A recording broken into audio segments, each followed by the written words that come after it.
আজ 28শে জ্যৈষ্ঠ, জগন্নাথ দেবের স্নানযাত্রা।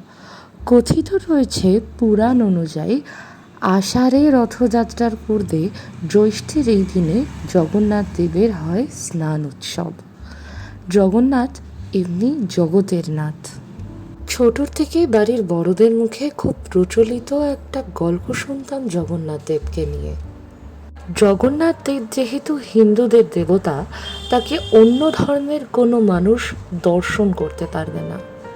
এমন সময় জগন্নাথ দেব নাকি বিধান দিয়েছিলেন, এরপর থেকে শুধু হিন্দু ভক্তরা তার মন্দিরে প্রবেশ করে তাকে দর্শন করতে পারবে, আর অন্য যে সকল ভক্ত রয়েছে, অর্থাৎ যারা অন্য ধর্মের, তাদেরকে দেখতে, তাদের খারাপ ভালো থাকা দেখতে জগন্নাথ দেব নিজে রথে চড়ে বেরোবেন।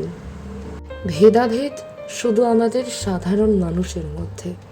ঈশ্বর কখনো ধর্ম অথবা কোনো মানুষের মধ্যে ভেদ সৃষ্টি করেন না। আজকে জগন্নাথ দেবের স্নান যাত্রা উপলক্ষে আমাদের বাড়িতে এই ছোট্ট আয়োজন। আমাদের জগন্নাথ দেবের কোনো মূর্তি নেই, তবে এই ফটোটা আছে, আর আমি ছোটবেলা থেকে দেখছি মা এই ফটোটাকে স্নান করায়। আজকের দিনটা সকলের জন্য শুভ হোক। শ্রী জগন্নাথ সকলের মঙ্গল করুক।